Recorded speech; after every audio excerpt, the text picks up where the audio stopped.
a todos y todas. Paren que quiero... No, esto otra vez no.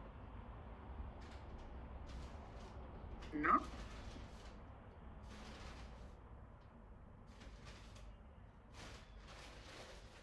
Quiero sacarla... Quiero ponerme en un costado para... Ah, ahí está. Bueno, buenos días. Buenas tardes, va. ¿Cómo les va? Yo soy Ana Laura González. Ya me vieron en la clase de infecciones, ¿sí? No sé si me recuerdan. Bueno, esta charla es mucho más corta que infecciones. Si no se me escucha bien, me lo dicen, ¿sí? Esta charla es una charla cuasi filosófica, ¿sí? Porque la bioética se trata de cuestiones no nomencladas en las leyes por las cuales nos regimos los médicos. Entonces, al no haber legislación sobre ciertas cuestiones, todo termina siendo opinión de expertos, pero la verdad es que la pandemia, bueno, puso sobre la mesa la importancia de la bioética porque hubo un montón de cosas que decidir sobre cuestiones éticas y morales y bueno, hay un resurgimiento de la importancia, por lo cual tenemos que seguir trabajando en esto y tenemos que buscar legislación acerca de ciertos temas. Y al final de la clase hay algo de eso. Bueno, entonces hay principios bioéticos universales para introducir un poco el tema de las definiciones de ética y de moral. Si quieren pararme en cualquier momento de la clase, me paran, ¿sí? Y charlamos. Entonces, la ética son sistemas filosóficos o cuestiones filosóficas que reflexionan acerca del bien y el mal, y esto ocurre, digamos, en todas las profesiones o en muchas cuestiones de la vida del ser humano que no son inherentes solamente a la medicina, ¿sí? Por eso la bioética es la especialidad que habla del bien y el mal de la biología, digamos, ¿sí? Y la moral son normas sociales, ¿sí? Son normas sociales que determinan qué está bien hacer y qué no está bien hacer, o qué debería hacerse y qué no debería hacerse, ¿sí? Un poco para empezar a discernir distintas definiciones que a veces se confunden o que usamos como sinónimos, pero no lo son, ¿sí? Esta es una línea de tiempo de cómo surge la bioética o por qué en la medicina se empieza a hablar de ética, ¿sí? Y es un concepto que se gesta en la antigüedad, ¿sí? Empieza en Grecia como todo, ¿sí? Bueno, y ellos, los griegos, son los primeros que empiezan a hablar de la ética como una medicina, o que una disciplina, perdón, o que plantean que la ética debería estar disciplinada, ¿sí? Entonces empiezan a hablar de la ética disciplinar y, digamos, tiene ese nombre porque ethos significa carácter, y bueno, ahora vamos a ver cómo deviene la definición. Luego hay una época presocrática, o sea, antes de Sócrates, que habla de que el ser, o sea, las personas se determinan a partir del discurso justificado por medio de los logos. Los logos eran como las personas habilitadas para hablar de estas cuestiones, ¿sí? En la antigüedad. Bueno, luego viene Sócrates, que es medio un punto de inflexión en el camino hacia la bioética, porque Sócrates es el primer filósofo, ¿sí? En la antigüedad que habla de que el ethos, digamos, no es ni bueno ni malo, ¿sí? Que es algo que el carácter no tiene valores, no es ni bueno ni malo, ¿m? O sea, no tiene una significancia, ¿sí? Luego aparece Platón, ¿sí? Que vincula el ethos a la idea de realidad, lo relaciona con la bondad, con la justicia, con la belleza, ahí ya empiezan a ver como evoluciones de la definición o asociaciones distintas a esta cuestión del ethos, ¿sí? Y luego viene Aristóteles, que dice que la ética es la búsqueda de la felicidad, ¿sí?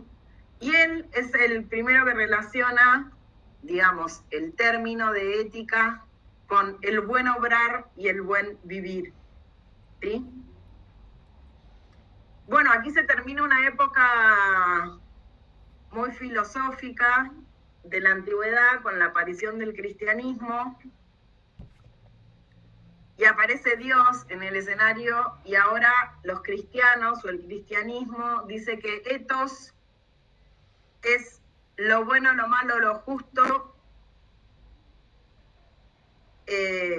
y es reemplazado por la figura de Dios. O sea, Dios es quien dice que es bueno, que es justo, que es malo, la palabra de Dios, ¿sí? Los que son cristianos, yo no soy cristiana, entonces no estoy relacionada con esta terminología, pero se reemplaza a este carácter filosófico del ethos, del buen vivir, de lo bueno, lo justo, lo malo, lo bello, con que Dios es el que manda quién es o qué es hacer cosas bien o hacer cosas mal, ¿sí?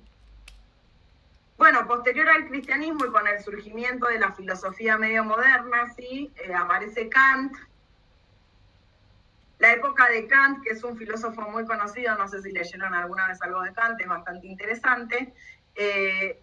A la época de Kant se le llama la era de la conciencia, ¿sí? Y aquí en la era de la conciencia aparece el concepto de ética deontológica, ¿sí? Ya acá empezamos a escuchar algunos términos más conocidos para nosotros, ¿sí? Y la ética deontológica dice o enumera o relata normas que deben cumplirse, ¿sí? Y son normas o leyes morales, ¿sí? Recordemos que siempre la ética y la moral hablan de normas y de opiniones de lo que está bien y lo que está mal, ¿sí? Luego habrá legislación sobre algunos temas. Luego viene una época contemporánea donde aparecen los cognitivistas y aparece este concepto del verdadero falso, y luego un poco más modernamente la época de la ciencia y la tecnología, digamos, la introducción de la tecnología en la medicina y en la biología, empieza a vislumbrar cuestiones que hacen que surja el concepto de bioética, ¿sí? Y surge la bioética, sobre todo, pensemos en la tecnología de los tratamientos de fertilidad, ¿sí? Ahí estamos creando vida por medio de tecnología, entonces, bueno, es como un ejemplo medio clásico, donde aparece la bioética como una nueva medicina y se empieza a hablar de los derechos humanos y los derechos de los pacientes, ¿sí? Bueno, la primera definición de bioética, hay varias definiciones de bioética. La primera surge en 1971 por este hombre Van Potter, ¿sí? Y dice que es el estudio sistemático de la conducta humana en el área de la ciencia y la salud, en cuanto esta conducta es examinada a la luz de valores y principios morales. Recordemos que la moral era lo que decía qué está bien y qué está mal, ¿sí? Y que es un puente entre la ciencia y la humanidad. Luego en el 79 aparecen estos dos autores, y a partir de estos dos autores es que se empieza a hablar de los principios de la bioética, que ya los deben haber escuchado hablar en algunas otras materias, pues están en el último año ustedes, ¿no? Están en quinto ya. Sí. Entonces, Beauchamp y Childress lo que dicen es que se aplican las teorías éticas generales a problemas de la práctica terapéutica, ¿sí?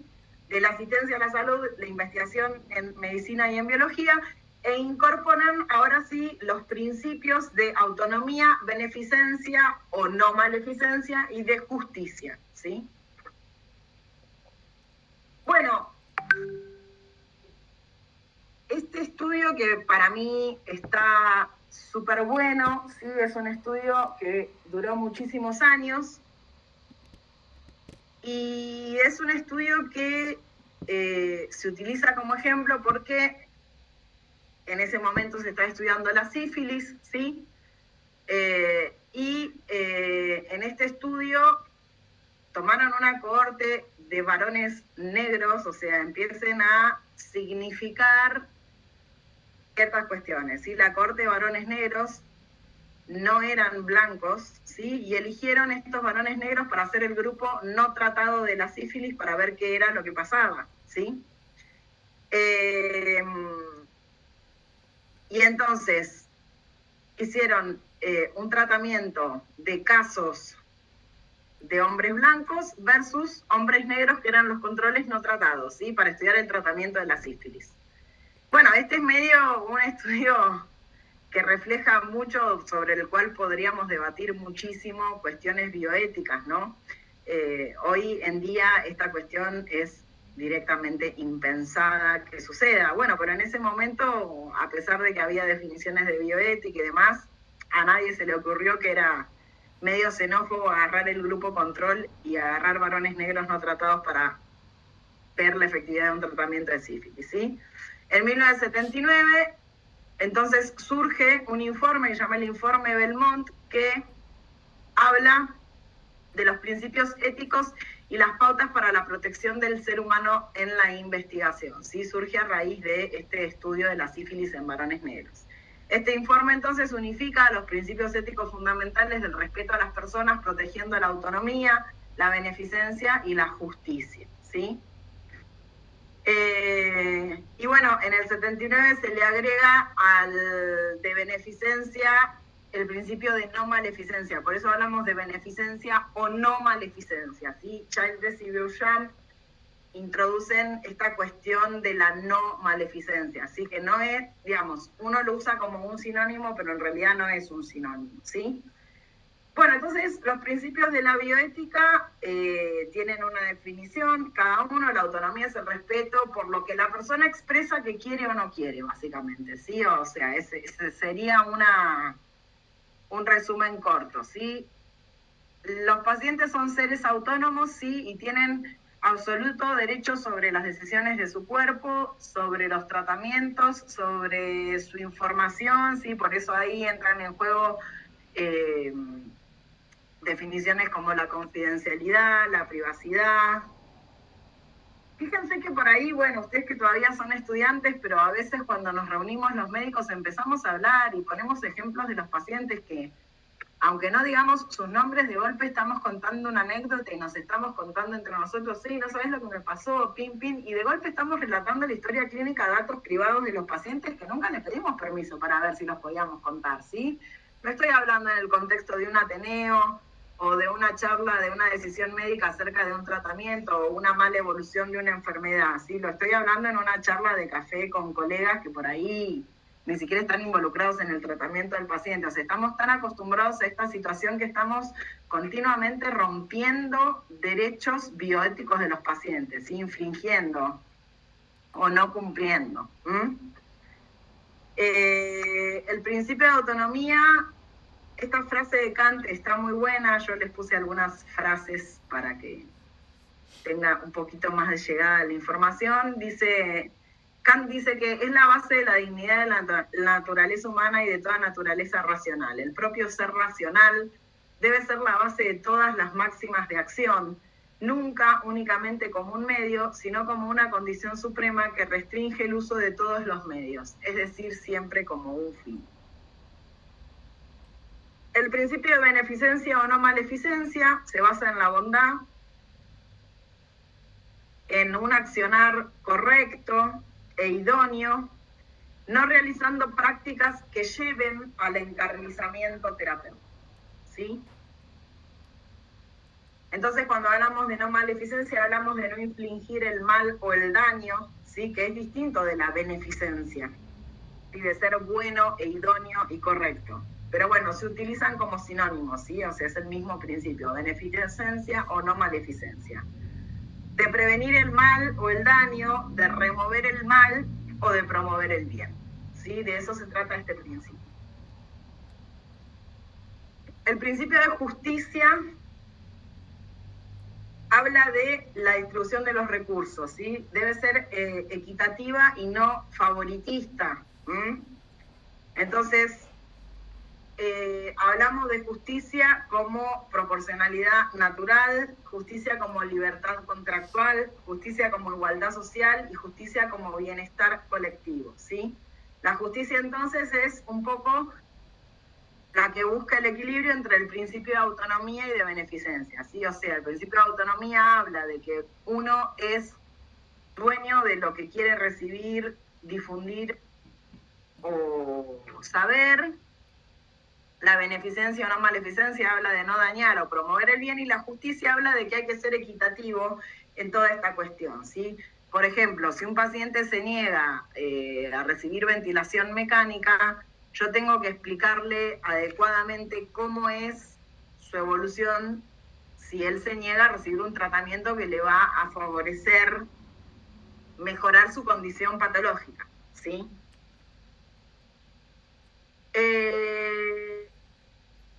Bueno, en la evolución, digamos, de la ética a la bioética y esta cuestión de los principios morales y éticos en la medicina, empiezan a surgir conflictos, ¿sí? Bueno, y estos conflictos bioéticos habla cuando los principios de la bioética entran en conflictos y hablamos ahí de dilemas éticos, ¿sí?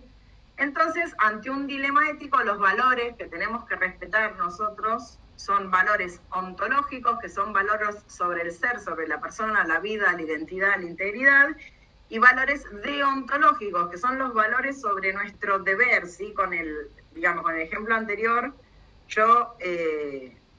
ahí están los dos, digamos, valores ejemplificados. El paciente que está en insuficiencia respiratoria y se niega a recibir una conexión a la ventilación mecánica, mi deber, digamos, es explicarle qué es lo que pasaría para que él tenga toda la información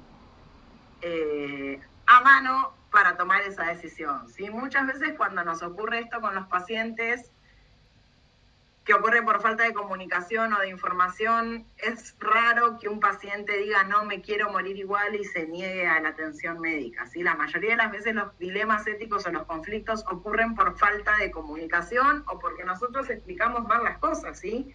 Y hablamos esto, yo que soy docente de medicina interna, cuando tengo los primeros años que empiezan con semiología, tenemos que tratar de bajar nuestro lenguaje a la realidad de las personas. Chicos, nosotros nuestra terminología médica no la entiende nadie, no la entienden nuestros familiares. Entonces, si nosotros queremos hablar como un médico raro todo el día, los pacientes no nos van a entender. Y es tan grave como que el paciente no entiende que yo le estoy ofreciendo un tratamiento que lo va a beneficiar, ¿sí? Bueno, y a su vez, toda esta primera parte fue como una introducción. La terapia intensiva, a su vez, tiene otras, cuestiones bioéticas específicas, o unas variables que no se encuentran quizás en el resto de las especialidades, porque el médico intensivista se enfrenta a, situaciones límites sobre decisiones del fin de la vida, porque es el lugar en donde se encuentran los pacientes más críticos, ¿sí? Donde se encuentran los pacientes también que están, entre la vida y la muerte, hablando de una manera medio filosófica, ¿sí? Y a veces estas situaciones, ¿se acuerdan que hace unas diapos atrás hablábamos de encarnizamiento terapéutico? Bueno, nos llevan a tomar conductas terapéuticas que no tienen un objetivo claro y que llevan a realizar conductas desproporcionadas conducentes a la obstinación terapéutica o al encarnizamiento terapéutico, ¿sí? Entonces, hablando de bioética y terapia intensiva, recordamos los principios éticos de la relatividad, la proporcionalidad, la equidad y la equivalencia. La relatividad habla que ni la vida es un bien absoluto, ni la muerte un mal absoluto.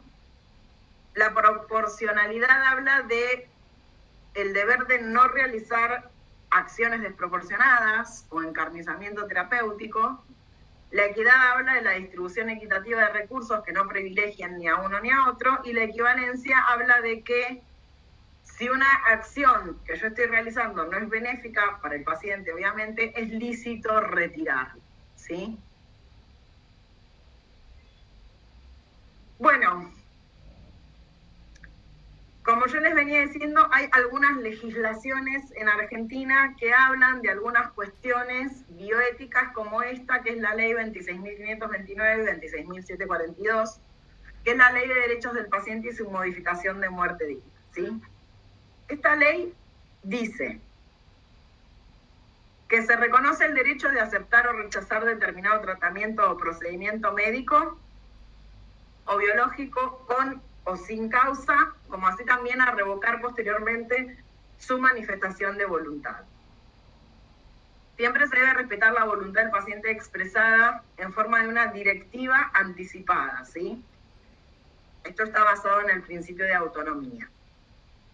y que la expresión de la voluntad se encuentra ausente en el paciente crítico, por lo que será subrogada a su familia. Como el paciente crítico muchas veces entra en coma a la terapia intensiva o está en coma inducido sin poder revertir esta situación, muchas veces el que toma esta decisión o está a cargo de esta decisión es el tutor, que es el familiar directo inmediato, ¿sí? ¿Cómo es esa cadena de inmediatez familiar? Bueno, si está casado o tiene pareja, primero es la pareja. Luego, si hay hijos, vienen los hijos. Si no hay hijos, vienen los padres del paciente, y de ahí para abajo, primos, hermanos, primos, bueno, así como alejándose en el árbol familiar, ¿sí? Bueno, entonces introduje algunos temas como tratamientos que no llevan a nada, ¿sí? O encarnizamiento terapéutico. Ahí entra en importancia este término que se llama futilidad, ¿sí? Que futilidad viene en latín poca importancia, y son eso, los tratamientos fútiles son tratamientos que no tienen un objetivo final. O sea, yo puedo estar alimentando a un paciente o puedo estar ventilando, ¿no? Pero un paciente está en muerte encefálica, entonces yo lo puedo ventilar para siempre si quiero y ponerle noradrenalina y mantener una presión de perfusión adecuada, pero el paciente está en muerte encefálica y nada de lo que yo haga le va a devolver la vida cerebral, digamos, ¿no? O sea, nada lo va a sacar del estado de muerte encefálica. Bueno, eso, en ese caso, por ejemplo, la ventilación mecánica, los vasopresores y el soporte vital serían tratamientos fútiles, ¿sí? No llevan a nada, no tienen un objetivo final más que el de mantener un cuerpo. Ortotanasia, que viene del griego ortos, que es recto y ajustado a la razón, y tanatos, que es la muerte, se relaciona con el concepto de muerte digna, ¿sí? Morir a tiempo sin utilizar medidas desproporcionadas para mantener la vida, o sea, sin aplicar tratamientos fútiles sería, ¿sí? Y todos estos conceptos nos llevan a este concepto importante en terapia intensiva que se llama la limitación del esfuerzo terapéutico. No sé si algún día escucharon hablar de LET. Ahora se está aplicando en otras salas, ¿puede ser también eso? O sea, en general, se puede aplicar en un montón de salas. Los pacientes, los médicos que hacen paliativo están muy sumergidos en este tema. Lo que pasa que en general, bueno, como hay una falta de cultura de hablar de directivas anticipadas en los latinos, pero y en Argentina más, muchas veces los pacientes que no deberían llegar a la terapia intensiva llegan a la terapia intensiva, y es allí donde por primera vez los familiares escuchan esta cuestión de limitación del esfuerzo terapéutico, ¿sí? En un mundo ideal y en situaciones y condiciones ideales donde todos nos preocupáramos por una buena muerte, al igual que nos preocupamos por tener una buena vida, ningún paciente que tiene que ser o debería ser limitado tendría que llegar a la terapia intensiva, pero estamos muy lejos de que esa situación ocurra, ¿sí? Entonces, seguimos con algunos conceptos y ahora profundizamos el concepto de LET, la distanasia, que es el encarnizamiento u obstinación terapéutica, y la eutanasia, sobre la cual no hay legislación en nuestro país. O sea, la legislación que yo les mostré antes, que es la de muerte digna, no es una legislación sobre la eutanasia, ¿sí? Porque la eutanasia en realidad es la muerte provocada por un tercero, no es la limitación de un esfuerzo para que uno muera dignamente. ¿Entienden la diferencia? La eutanasia es aplicar un tratamiento que va a provocar la muerte, ¿sí? Por eso la definición dice: la muerte efectuada por un tercero de un paciente portador de una enfermedad terminal a su requerimiento, en su propio beneficio y por la administración de un tóxico o veneno en dosis letales, ¿sí? La eutanasia está legislada en muy pocos países. En Latinoamérica no está legislada en ningún país, ¿sí? Y es legal en algunos países como en Holanda, en Estados Unidos, en el estado de Oregon, no en todo Estados Unidos, ¿sí? En Japón, en Australia, en Camboya y ahora recientemente en España, ¿sí? Bueno, entonces uno de los otros conceptos que estuvo sobrevolando la clase es la de dignidad en el final de la vida, o muerte digna, o buen morir. Y aquí hablamos de que las decisiones del final de la vida son decisiones que involucran a una persona cuyas funciones vitales se hallan seriamente comprometidas y son irreversibles, o sea, no hay una posibilidad de que el paciente mejore su condición, y puede afectar su dignidad e integridad, ¿sí? Así también tener un impacto en la calidad, lugar y tiempo de morir. Un ejemplo muy clásico de esto son los pacientes con enfermedad lateral amiotrófica, ¿sí? No sé si alguna vez estuvieron en contacto con pacientes con ELA, pero es una enfermedad crónica irreversible, donde el paciente va deteriorando neurológicamente con una parálisis muscular hasta que esa parálisis llega a los músculos o a la afección vulvar y el paciente se conecta a ventilación mecánica y son pacientes que nunca más van a poder salir de la ventilación mecánica, ¿sí? Entonces son pacientes que ya van a vivir para siempre lo que les quede de vida conectados a un respirador. Si los pacientes con ELA son un paradigma porque son pacientes donde se empiezan a plantear estas cuestiones o estas solicitudes de que yo así no quiero vivir y quiero morir, ¿sí? Entonces, bueno, algunos pacientes con ELA entran con directivas anticipadas porque cuando tienen complicaciones como están ventilados, muchos están con internación domiciliaria ventilados en su casa, pero cuando intercurren con una neumonía o tienen alguna complicación vienen a la terapia intensiva, ¿sí? Algunos vienen con directivas anticipadas de que no quieren promover tratamientos porque en realidad no van a revertir su enfermedad de base, que es la ELA. Bueno, que el año pasado, no, el anterior, se hizo muy conocida porque Bullrich le diagnosticaron ELA, ¿sí? Ahí como que hubo una promoción de lo que era la ELA, como si nunca antes hubiera habido pacientes con ELA. Y es un ejemplo paradigmático, son pacientes que en general vienen con directivas anticipadas. Es una enfermedad crónica muy difícil para los pacientes que están lúcidos hasta el último minuto y difícil para las familias y el entorno que rodea, es muy, muy desgastante, ¿sí? Angustiante y triste. Bueno, acerca de la dignidad en el final de la vida, entonces nos hemos ido deshumanizando y desculturizando, ¿sí? Generando hospitalizaciones y judicializaciones innecesarias. El avance tecnológico nos lleva hacia este terreno indefectiblemente porque hoy, tecnológicamente somos capaces de mantener pacientes vivos, entre comillas, muchísimo tiempo. Y que la medicalización es posible siempre que se haya aceptado socialmente, y aquí entra en juego la definición de futilidad que habíamos estado hablando anteriormente. Acá hay otra frase célebre que dice: no hay ninguna dignidad en tratar de curar lo incurable, ¿sí? O sea, aplicar tratamientos que no tienen un fin de reversión de la patología del paciente no es digno para los pacientes, ¿sí? Y muchas veces no, somos los médicos los que somos responsables de hablar con las familias y de hacerles entender lo que esto significa, ¿sí?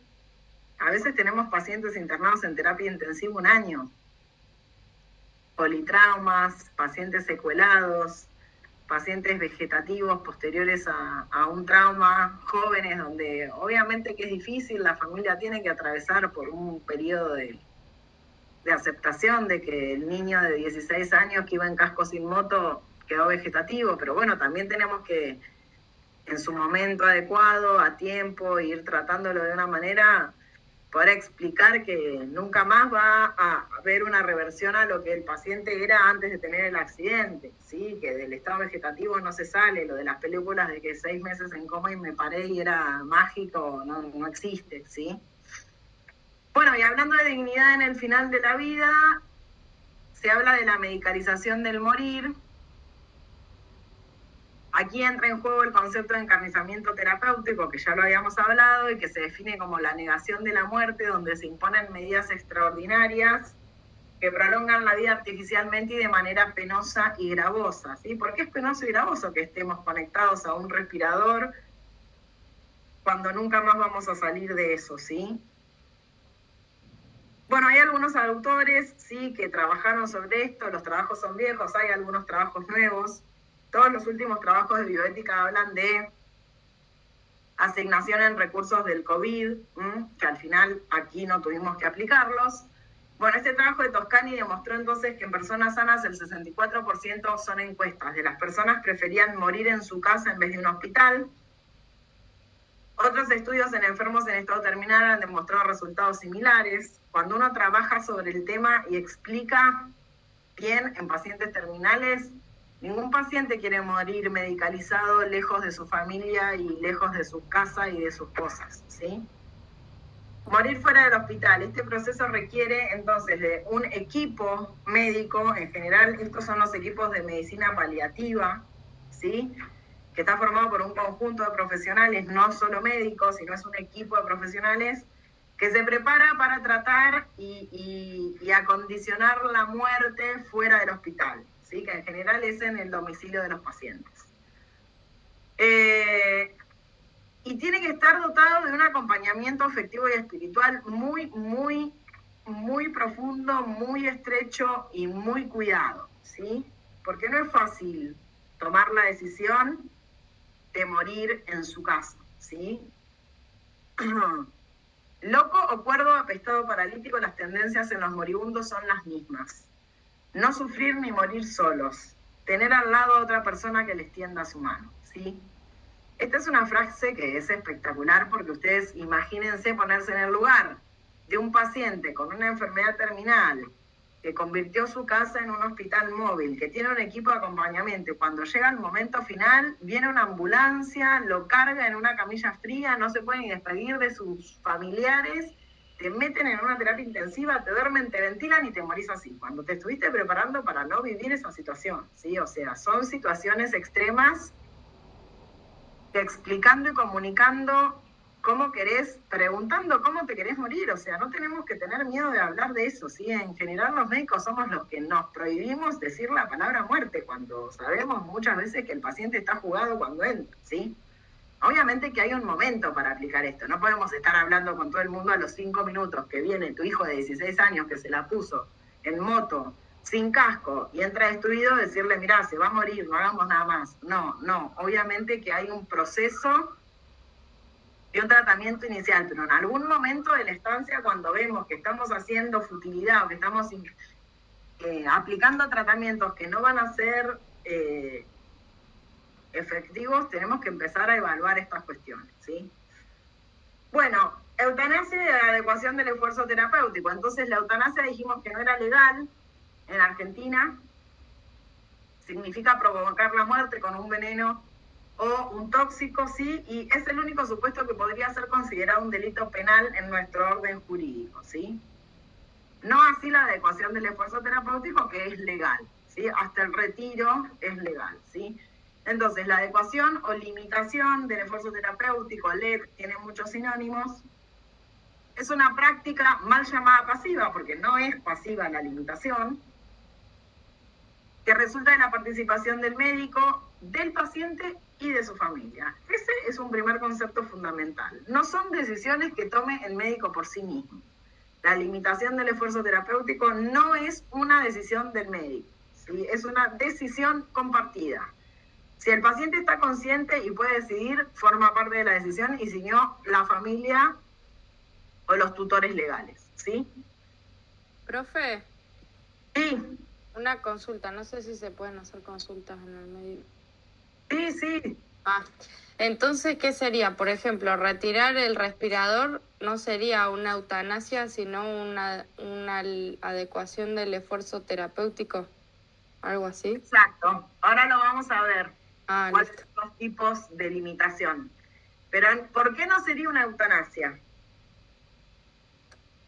Y según la definición que pusiste, como que no usas tóxicos, ni venenos, ni nada de eso.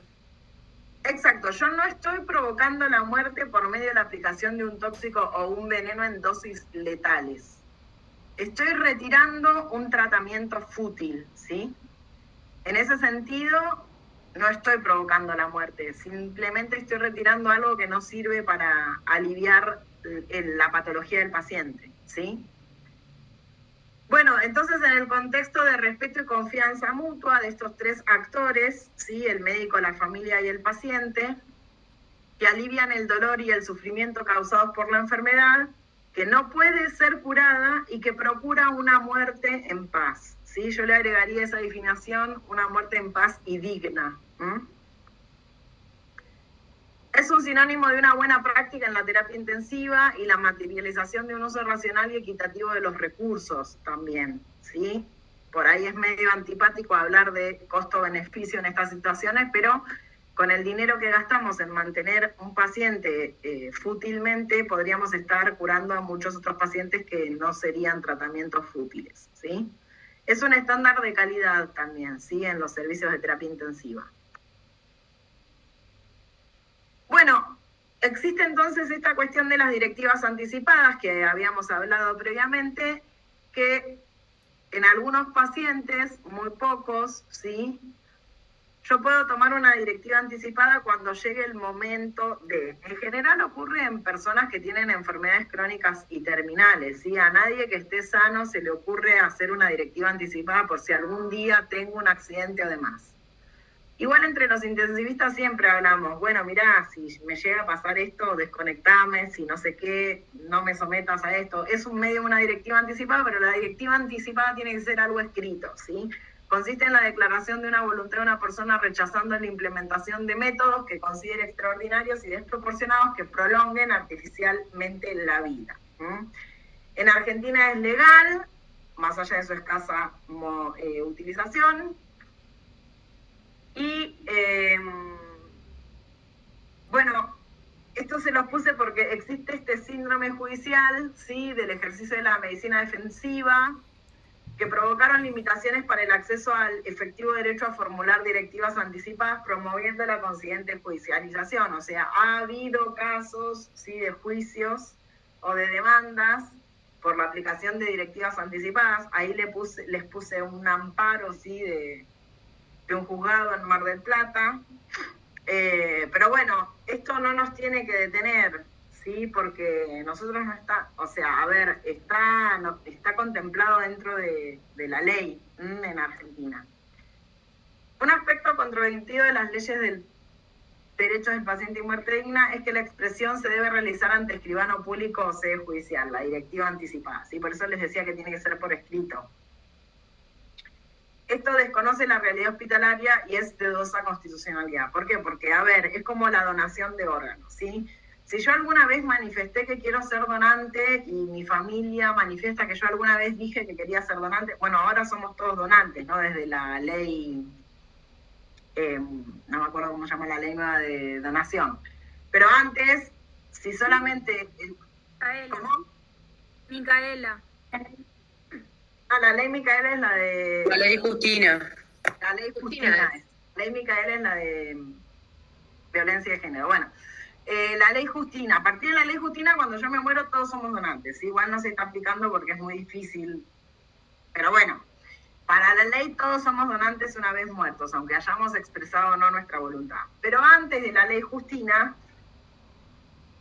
solo bastaba con que el paciente haya nombrado alguna vez que quería ser donante y ya se convertía en donante, ¿sí? Aunque no lo dijera ni en el documento, ni en el pasaporte, ni en ningún lugar. Bueno, esto es lo mismo. Si yo alguna vez le dije a mi pareja o a mi compañero o compañera que quiero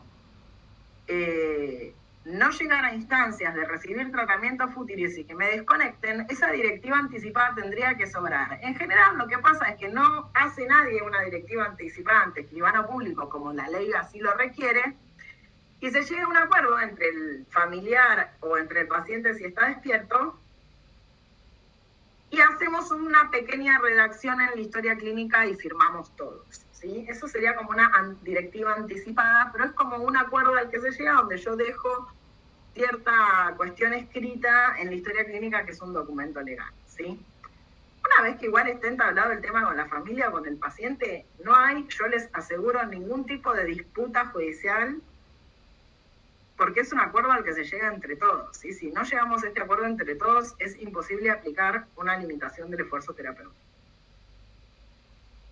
Bajo ningún concepto debería considerarse que la ausencia de dicha intervención afecte la validez de una directiva anticipada. Sí, a ver, si yo no tengo la directiva escrita por escribano público, la tengo que hacer cumplir si el paciente me lo pide, porque están los derechos éticos del paciente y el principio de autonomía se basa en esto. ¿Sí? Si el paciente está lúcido, despierto y te dice, no quiero que me conectes a un respirador, no lo puedes conectar a un respirador. ¿Sí? No podemos ir en contra de la autonomía del paciente. El decreto de ley 1089 del 2012 establece que la revocación de directivas anticipadas en situaciones de urgencias o internaciones puede documentarse con la presencia de 2 testigos en la historia clínica con la firma del médico tratante, que es de lo que les estaba hablando hoy. Yo no tengo una directiva anticipada firmada por un escribano, me pongo de acuerdo, lo escribo en la historia clínica, lo firma el familiar y lo firma el médico y listo. ¿Sí? Bueno, entonces, la limitación tiene 2 variables, ¿sí? Que es lo que me preguntaron recién, que no me acuerdo quién me lo preguntó. Tenemos la abstención o el retiro, ¿sí? La abstención es no hacer, y el retiro es remover medidas que ya se instauraron, por ejemplo, retirar el respirador, ¿sí? Entonces, en la abstención, el paciente tiene un paro, no lo reanimo, el paciente entra en insuficiencia respiratoria, no lo ventilo, ¿sí? Si esas situaciones ya ocurrieron, puedo aplicar el retiro, que es apagar el vasopresor, retirar el respirador, ¿sí? La decisión de limitación no es una valoración sobre el enfermo y su vida, esto es re importante, es una valoración o son medidas específicas que podrían aumentar su sufrimiento, es una valoración sobre el buen morir o morir dignamente, ¿sí? Si nosotros nos ponemos a evaluar la limitación del lado de la vida, nunca limitaríamos a nadie. Entonces, junto a la limitación, se debe enfatizar el bienestar del paciente. Entonces, un paciente que va a terminar, tiene un cáncer de pulmón terminal y no quiere ventilarse, ¿lo vamos a dejar que se ahogue despierto o no? Obviamente que no. Entonces, vienen de la mano de medidas de bienestar y confort para el paciente y de analgesia, ¿sí? Eso es sedación, analgesia, higiene, mayor acompañamiento. O sea, son personas que no decimos, bueno, ¿querés que te limite? Quedás solo. No, no hay visitas, no se puede entrar. La visita UTI es de 6 a 7 y de 12 a 1. No, ¿sí? Son pacientes que tienen que estar acompañados. En general, se les propone salir de la terapia intensiva cuando se decide la limitación, a ir a un piso, en el piso de clínica. A ver, es muy difícil la idea de morir en la casa, ¿sí? Es algo que no ocurre la mayoría de las veces. La mayoría de los pacientes que vienen con directivas anticipadas o quieren morir no invadidos, mueren en el piso de clínica, ¿sí? Acompañados de sus seres queridos. Entonces, de la mano del acompañamiento, que es una de las cosas más importantes, viene el no sufrir, ¿sí? O evitar el sufrimiento. Eso indefectiblemente es mediante drogas sedantes y analgésicas, y a veces hay un punto en donde, digamos, el paciente va a terminar muriendo ayudado por esas drogas, que no son drogas que yo aplico en una dosis letal que provocan la muerte, ¿sí? Se dice que eso es un tratamiento de un doble efecto. Por un lado, provoca no sufrir, pero por otro lado acelera el proceso, ¿sí? Porque obviamente las drogas sedantes y analgésicas son drogas que me hipotensan y bueno, tarde o temprano eso va a llevar a la muerte. El retiro de medidas puede ser descalonado, de a poco, o puede ser en forma abrupta, y en la abstención no se retiran medidas, pero no se suman nuevas medidas, o sea, no tomo nuevas conductas de soporte vital, ¿sí? En nuestro medio, la medida más utilizada es la abstención. Si es difícil pedir retirar el respirador, ¿sí? Bueno, acá hay algunos trabajos. En Estados Unidos, Canadá y el norte de Europa, la tasa de limitación es del 90% de los pacientes fallecidos en UCI y predomina el retiro, ¿sí? En Latinoamérica y el sur de Europa, que son comunidades latinas, ¿sí? No sajonas, las tasas de limitación son menores al 50% y lo que predomina es la abstención. Si hay una cultura latinoamericana de la población latina donde, bueno, preferimos la abstención y no el retiro, ¿sí? No somos muy promotores de la limitación. Bueno, les decía que el año pasado España se sumó a los países que aprobaron la ley de eutanasia, ¿sí? Es un proyecto de ley que garantizó el derecho a la eutanasia en estrictas condiciones, ¿sí? Esto se los puse en la clase para que tengan como información, es medio largo para leer, pero como yo sé que les queda la clase, les puse mucho texto por si al que le interese pueda tener info, ¿sí? Y acá en Argentina el año pasado se presentó un proyecto de ley que estuve buscando a ver si se había pasado a las cámaras de diputados, pero no, todavía está en tratamiento. En realidad no se trató, está presentado, no está tratado en comisiones todavía. Es un anteproyecto de ley que no se llama ley de eutanasia, sino es una ley se llama de buen morir yo les digo, vale. La tengo acá, tengo el proyecto ahí. No.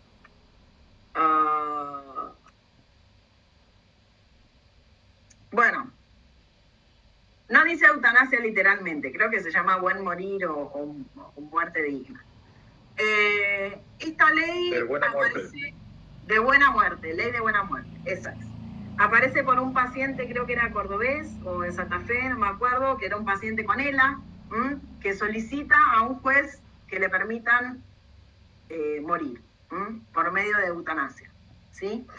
Bueno, los ejes principales del anteproyecto es regular el derecho a la prestación para morir dignamente en dos modalidades: por administración directa al paciente de una sustancia por parte de un profesional de la medicina competente, que se conoce como eutanasia, porque es la aplicación de un veneno que provoca la muerte en dosis letales, o la prescripción o suministro al paciente por parte de un profesional de la medicina competente de una sustancia de manera que él pueda autoadministrársela y morir, ¿sí? Eso se llama suicidio asistido, ¿sí? La prestación deberá ser cubierta por el Sistema Público de Salud, obras sociales y prepagas. La tengo ahí, el anteproyecto de ley, que si quieren después se los paso o lo ponemos.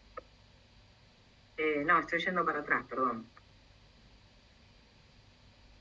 Bueno, los requisitos para esta ley que propone el proyecto de ley es tener nacionalidad argentina, ser mayor de edad y ser plenamente capaz al momento de solicitar, ¿sí?, la eutanasia o el suicidio asistido, que la solicitud sea libre, voluntaria e informada, y que el paciente sufra una enfermedad grave e incurable, o sea, que por su naturaleza origina sufrimientos físicos o psíquicos constantes, insoportables, sin posibilidad de alivio, ¿sí?, que la persona considere tolerable en un contexto de fragilidad progresiva, o un padecimiento grave, crónico e imposibilitante, ¿sí? Esto surge porque hay muchas enfermedades crónicas incapacitantes, por ejemplo la artritis reumatoidea incapacitante, donde el paciente queda duro, sin poder comer, beber, o sea, donde necesita asistencia 100%, sería un ejemplo de esto, ¿sí? Situaciones que se hace referencia a una persona afectada por limitaciones que inciden directamente sobre su autonomía física, sobre las actividades de la vida diaria, de manera que no pueda valerse por sí misma, así como sobre su capacidad de expresión y relación. ELA es uno de los ejemplos, ¿sí?, que lleva asociado un sufrimiento físico o psíquico constante e intolerable. Otra situación de estas muy terrible es el síndrome de enclaustramiento, ¿sí?, donde el paciente solamente puede pestañear. No sé si vieron una película que es medio vieja que se llama El escafandro y la mariposa, que es de un paciente enclaustrado, que le dictó parpadeando con un código a su cuidadora un libro que es terrible, ¿sí? Existiendo fuerte probabilidad de que tales limitaciones vayan a persistir en el tiempo sin posibilidad de curación. Bueno, nada. Bueno, entonces como conclusiones, se estima que 1 de cada 5 personas va a morir en una UCI algún día, o sea, es un porcentaje bastante elevado. Entre el 50 y el 90% de los pacientes fallecidos habrán tenido algún tipo de abstención o retiro de medidas terapéuticas. Que la limitación es un proceso que se implementa luego del fracaso de tratamientos, donde interviene el trípode salud, paciente, familia, que es un acto reflexivo, eso nunca debemos olvidarlo, que la comunicación es el aspecto esencial para llegar a tomar una decisión que verdaderamente beneficie al paciente, bueno, que en Argentina se está discutiendo una ley de eutanasia y no les puse nada de la pandemia porque por ahí extiende mucho la clase, pero como les nombré al principio, el COVID fue como un estallido de los comités de bioética, una reactivación de los comités de bioética de todos los hospitales, ¿sí? En la provincia de Buenos Aires y en el país, porque nosotros que vivimos con el diario del día lunes la pandemia, porque ya teníamos a todo el norte que había sufrido el colapso sanitario, antes de que viniera la primera ola nos enfrentamos a la incertidumbre de qué pasaba si colapsaba el sistema sanitario en Argentina, ¿sí? Bueno, a raíz de esta premisa del colapso supuesto del sistema sanitario, surgieron varias recomendaciones de asignación de recursos. Nosotros acá en el Hospital San Martín hicimos nuestra propia asignación protocolo de asignación de recursos basados en los protocolos que todo el mundo publicaba. A ver, acá pasaba lo mismo que con las definiciones de COVID. Cada sociedad, cada ministerio, todos tenían una definición, pero que eran todas recopilaciones de lo que todos íbamos viendo, o sea, copy-paste de una única información, ¿sí? Bueno, y era elegir a quién le íbamos a dar un respirador, o sea, tan sensible como eso. Una situación impensable que gracias a el gobierno que proveyó y manejó la pandemia de tal manera que se evitó en Argentina el colapso sanitario, de eso se está hablando en todo el mundo hoy, aunque a nosotros no nos llegue la información, no tuvimos que vivir esta asignación de recursos, ¿sí? Que es una de las cosas que más hay que agradecerle a la gestión en salud de presente en la pandemia, que es la que aún persiste, ¿sí? Entonces, en momentos de crisis, como en la pandemia de COVID-19, la bioética aparece como una herramienta que en los momentos de mayor dificultad pone de manifiesto su papel fundamental al proporcionar el marco de reflexión y deliberación que permite adoptar las decisiones éticamente correctas, buscando el justo equilibrio entre el interés colectivo y la dignidad del ser humano, ¿sí? Esta frase la saqué de un artículo de asignación de recursos de pediatría, ¿sí? Uno de los protocolos, tantos protocolos que se propuso, digamos, en pandemia. Y la verdad que es verdad, las situaciones de crisis son las situaciones que ponen a la bioética en palabras como una herramienta fundamental, ¿sí? Entonces, la verdad que se debería trabajar un poco más acerca de la legislación. Como todas las discusiones son muy filosóficas, es difícil ponerle marco legislativo a estas, digamos, a estas discusiones, ¿sí? Pero bueno, hay algunas cosas que sí se pueden legislar. ¿Qué es morir bien? ¿Qué significa no sufrir? ¿Sí? Y para eso podríamos tener legislación y podríamos tener protocolos, ¿sí? Simplemente hay que pensarlo y sentarse a trabajar. ¿Mm? Bueno, muchas gracias. Aquí terminamos la clase. Vamos a detener el compartido y volvemos a las pantallas. Y ahora sí, si quieren, abrimos preguntas, dudas, discusiones.